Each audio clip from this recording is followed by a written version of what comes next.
During development, neuronal progenitors proliferate in specialized regions of the brain before migrating to their sites of action and differentiating into mature neurons with axons and dendrites. Reinhard Köster from the Helmholtz Zentrum in Munich, Germany, is interested in how the centrosome organizes these different stages of neural development. The centrosome is assumed to play a very important role in neuronal differentiation, starting from organizing proliferation, then migration, and also terminal differentiation, such as axonogenesis. And so there in all of these processes, the position of the centrosome seems to be crucial. And so we wanted to understand how it is positioned in the living organism to see the centrosome in action during natural processes. To observe centrosomal dynamics in vivo, Köster and colleagues turned to a system they recently developed in which the Gal4 transcriptional activator is specifically expressed in a proliferative region of the developing zebrafish hindbrain called the rhombic lip. They combine this approach with vectors containing Gal4 binding sites driving the bidirectional expression of fluorescent proteins, an expression system they named Janus, after the two-headed Roman god. We can use more of these cassettes and combine them to have then triple or quadruple expression vectors and drive the expression of several fluorescent proteins in these neurons that label different subcellular structures. And this allows us then to compare, for example, membrane with nucleus, with centrosome movements, microtubule dynamics, and so on. So this allows a true in vivo biology to be performed. By expressing fluorescent proteins in the rhombic lip, the researchers could follow neuronal progenitors in live zebrafish embryos as they proliferated, moved anteriorly toward the midbrain-hindbrain boundary, and then turned to migrate ventrally to their final destination in the ventral brainstem.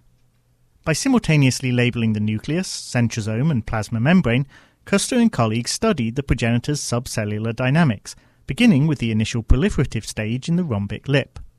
There we observed something that's classically found in proliferating neuroepithelia. The cells are sitting at the apical side, the side that faces the hindbrain ventricle, and the nuclei move back and forth towards the mid-hindbrain boundary and return to the ventricular zone. And every time they return, the cell proliferates. This type of movement is called interkinetic nuclear movement. And during that step, the centrosome is usually fixed in the apical position. It does not move together with the nucleus, but it stays in the apical region. The centrosome remained in an apical position as the nucleus made a final movement toward the midbrain-hindbrain boundary, and the progenitor cell turned in a ventral direction. As cells started to migrate ventrally, they detached from the apical rhombic lip, and the centrosome caught up with the nucleus in the cell body. The centrosome is often thought to lead the way in migrating neurons, moving in advance of the cell's nucleus to initiate and direct migration. But Köster and colleagues found that in these neurons, the centrosome and nucleus alternated their positions, each forward leap of the nucleus taking it ahead of the centrosome before the centrosome again moved out in front. So what we see is that the centrosome moves in front of the nucleus to prepare the next forward migratory step.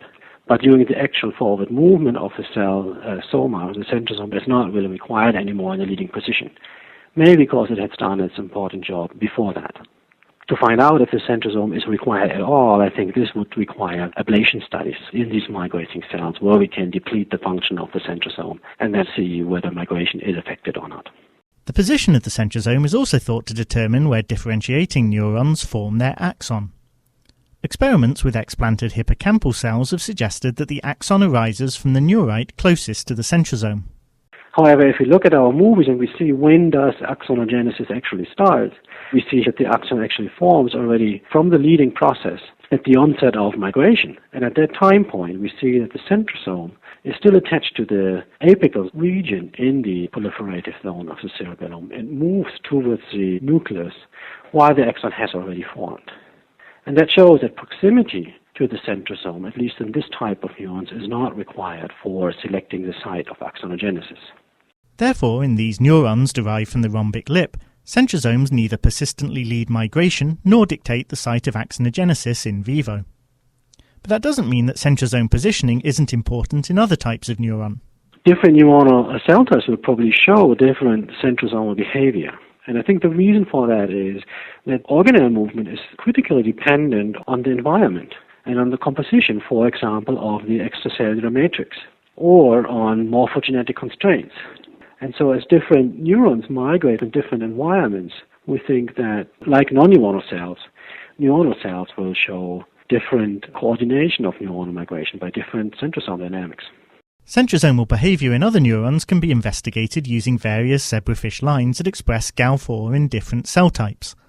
But the expression system developed by Köster and colleagues offers many other exciting possibilities as well. We now have a collection of markers together to label many or most of the important subcellular structures. So it's not only the centrosome that you can look at, but also the Golgi or mitochondria or any other subcellular organelle you're interested in. So this means you can do cell biology in vivo. And of course you can use the expression system also to simultaneously drive the expression of functional variants of genes, like dominant negative variants, or for example small hairpin, and so interfere specifically with any gene of interest, and then put the embryo at the microscope and look what happens in vivo with the cell biological level. And you can read more about how this system was used to investigate centrosomal dynamics in migrating neurons in vivo in the paper by Distel et al., published in the November 15th edition of the Journal of Cell Biology.